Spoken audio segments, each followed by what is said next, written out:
안녕하세요. 건강을 책임지는 건강텐민이십니다. 추석이 다가오면 평소보다 맛있는 음식을 많이 먹게 되죠. 송편, 전, 갈비찜, 잡채 같은 음식들이 한가득 올라오는데요. 하지만 이렇게 먹고 나서 움직임이 줄어들면 혈당이 금세 올라가 버릴 수 있습니다. 특히 50대 이후에는 젊을 때보다 혈당이 더 쉽게 높아지기 때문에 주의가 필요합니다. 왜 그럴까요? 나이가 들면 근육량이 서서히 줄어듭니다. 근육은 우리 몸에서 당을 흡수해 에너지로 쓰는 중요한 기관인데, 근육이 줄어들면 당을 처리하는 능력이 떨어집니다. 또 체지방이 늘어나고 호르몬 변화나 염증 반응이 생기면서 인슐린이 잘 작동하지 않게 됩니다. 즉, 같은 양을 먹어도 젊을 때보다 혈당이 더 높아지기 쉬운 몸 상태가 되는 거죠. 그래서 50대 이후에는 생활 습관 자체를 바꾸는 것이 혈당 관리의 핵심입니다. 여기서 말씀드리는 내용들은 실제로 국내외 연구와 기관에서 공통적으로 권장하는 방법들입니다. 먼저 가장 중요한 건 몸을 꾸준히 움직이는 것입니다. 연구에 따르면 일주일에 150분 이상 가벼운 운동을 꾸준히 하는 사람은 당뇨병으로 발전할 확률이 크게 낮아집니다. 150분이라고 하면 하루 30분씩 주 5일 정도입니다. 이때 꼭 격하게 운동할 필요는 없습니다. 조금 숨이 차고 땀이 살짝 나는 정도의 빠른 걷기, 자전거 타기, 가벼운 등산이면 충분합니다. 그리고 여기에 근력 운동을 반드시 추가해야 합니다. 나이가 들수록 근육이 줄어드는데 근력 운동은 이 근육을 유지하고 늘려주는 가장 좋은 방법이에요. 주 2회 정도는 스쿼트, 밴드 운동, 의자에서 일어났다 앉기 같은 간단한 동작이라도 꼭 해주세요.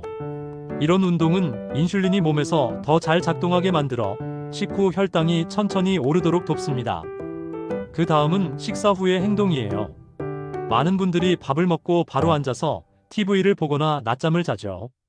하지만 이렇게 하면 혈당이 급격히 올라갑니다. 연구에서는 식사 직후 10분만 가볍게 걸어도 식후 혈당이 눈에 띄게 낮아진다고 합니다. 즉, 식사하고 바로 자리에서 일어나 주변을 천천히 걸어보세요. 굳이 멀리 갈 필요 없습니다. 집안에서 설거지를 하거나 베란다에서 움직이기만 해도 효과가 있습니다. 또 하나 중요한 건 오랫동안 앉아있지 않는 것입니다.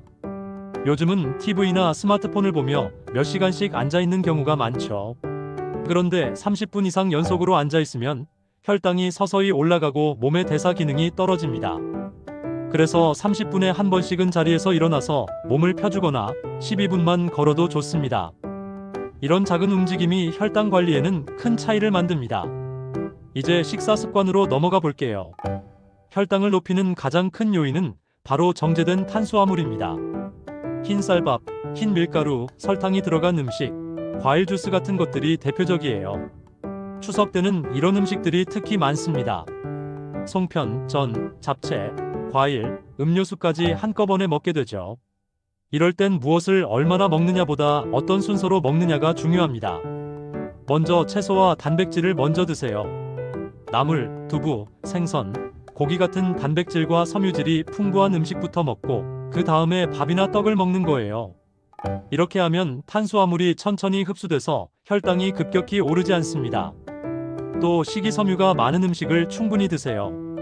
채소, 콩, 통곡물, 버섯, 해조류가 좋아요. 이런 음식들은 당을 흡수하는 속도를 늦춰주기 때문에 식후 혈당을 안정시킵니다. 추석 음식에 대한 구체적인 팁을 드리면요. 송편을 먹을 땐 한 번에 많이 먹지 말고 몇 개만 접시에 덜어서 천천히 드세요. 떡만 단독으로 먹지 말고 단백질이 들어간 반찬과 함께 드시면 좋습니다. 김치, 나물, 두부 같은 반찬을 곁들이면 훨씬 낫습니다. 또 과일은 생과일을 소량으로만 드세요. 과일 주스나 즙은 당이 빠르게 흡수돼 혈당이 확 올라갑니다. 그리고 음료수 대신 물이나 보리차를 드시는 게 좋아요.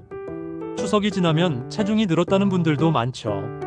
체중이 조금만 늘어나도 인슐린이 잘 작동하지 않게 되고 혈당이 더 쉽게 높아집니다. 그래서 명절 이후에는 반드시 평소 식사량과 운동 습관으로 돌아가야 합니다. 음식 조절과 함께 하루 30분 걷기부터 다시 꾸준히 시작해보세요. 그리고 수면과 스트레스도 혈당에 큰 영향을 줍니다. 잠을 부족하게 자면 몸의 호르몬 균형이 깨지고 혈당이 오를 수 있습니다.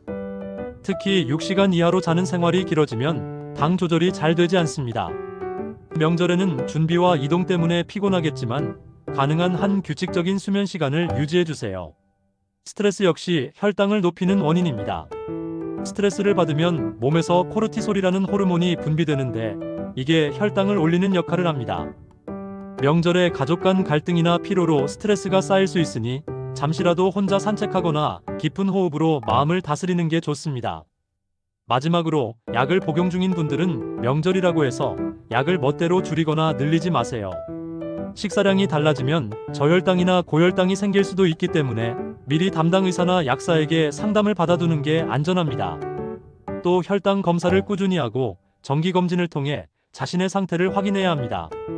정리하자면 첫째, 식사 후 10분만 걸어도 혈당이 크게 줄어듭니다. 둘째, 30분 이상 앉아있지 말고 자주 일어나 움직이세요.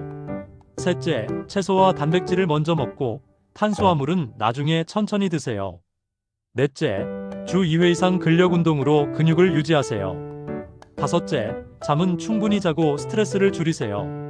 이 5가지를 꾸준히 지키면 명절뿐 아니라 평소에도 혈당이 훨씬 안정될 겁니다.